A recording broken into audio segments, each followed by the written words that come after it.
President of the Republic of the Philippines, His Excellency Ferdinand R. Marcos Jr.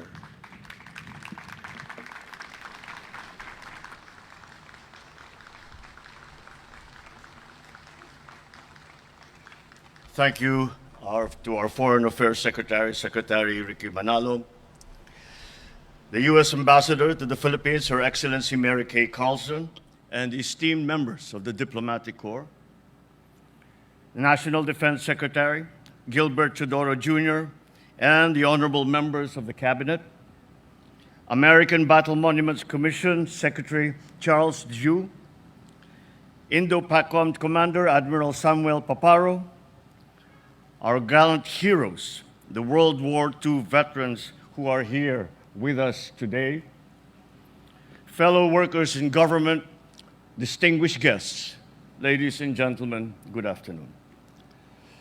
It is with profound honor and gratitude that I join you all today in the commemoration of the 80th anniversary of the liberation of Manila. I wish to thank the U.S. Embassy for bringing us all together and in organizing today's program. The city of Manila, a bustling and modern metropolis known as the Pearl of the Orient, capitulated to the Japanese forces in early 1942, pushing the American forces to eventually surrender the Philippines to Japanese control.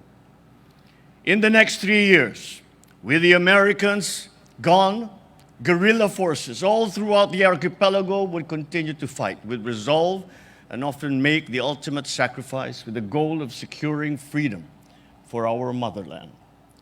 Manila would be free again 3 years later, but at a significant cost. It would take almost a month of fierce urban combat, over 1,000 U.S. servicemen killed, more than 100,000 Filipino civilians' lives lost for Manila to finally be free. Many of those who fought for Manila's freedom were eventually interred in these hallowed grounds. In the end, Manila would be free, but unrecognizable. As the most devastated city in the Pacific, it could be easy for many of us to forget about the death and destruction in Manila at this difficult time in our history. Yet we are all here this afternoon, 80 years since the liberation of Manila and the end of the Second World War, honoring our veterans, all those who stood firm for democracy and for humanity. I would like to believe that even if we gather to commemorate the liberation of Manila year after year, as our predecessors before us, our deep respect has not faded, nor will it ever fade. Our deepest respect for the soldiers who suffered, for the soldiers who lost their lives as they marched more than 60 miles from Bataan to Tarlac during the infamous Death March, for the thousands who never saw the light at the end of the tunnels in Corregidor, for those whose lives and families were changed forever by war, and of course, our deepest respect for the veterans who are here today, veterans who come regularly and whose numbers have dwindled over the years. On behalf of a grateful nation, I wish to recognize the veterans present here today and their families. We are privileged to not have to see what you had seen, to not have ingrained in our memories what you had to go through. May we continue to deserve living and thriving in this world that you have built for us. Filipinos pay the highest price for democracy to be preserved and for democracy to flourish. Standing on this hallowed ground, we are reminded of our solemn duty to always do what is necessary to ensure that we bequeath a sovereign and proud country to future generations. The Philippines, deeply familiar with the atrocities brought about by war between and amongst nations, has always chosen the path of peace. And I can assure all of you that we will continue to do so. Through diplomacy, dialogue, and cooperation, we have successfully maintained a region that is peaceful, stable, and prosperous. We have and will continue to work with partners and the international community in building bridges, forging solutions, preserving our global commons. The Philippines will always make a stand and will always stand for what is right.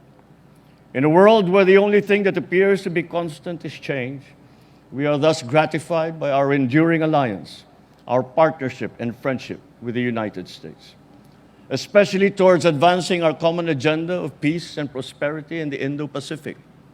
In peace and in war, through natural disasters and pandemics, Philippine-U.S. relations are firmly anchored on the values and principles that we cherish: peace, democracy, fairness, social progress, and justice.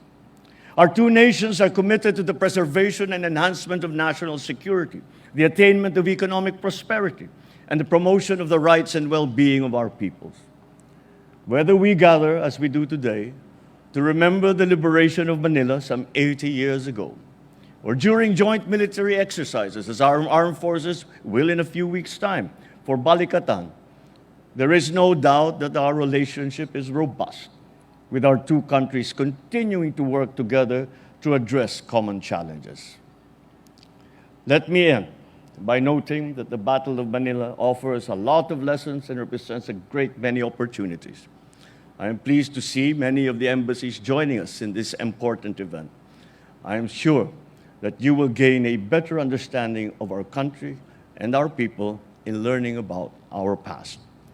We are proud of our history and even prouder of the relationships and alliance that we have built over the many years, bound by our shared history and our common commitment to a region governed by rules, not by might, where the rights of countries, large or small, are respected.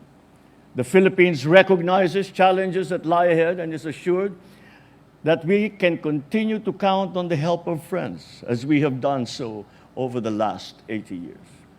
It is truly an honor to stand with all of you today.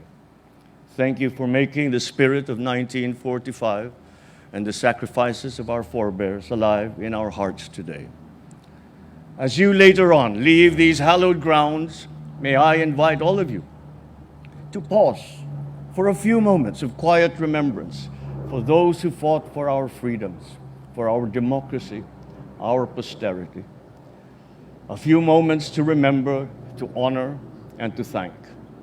May the light of their sacrifice, their nationalism, their love of country forever scatter the shadows of war, tyranny, and oppression. Thank you. Mabuhay po tayong lahat. Mabuhay ang Pilipinas.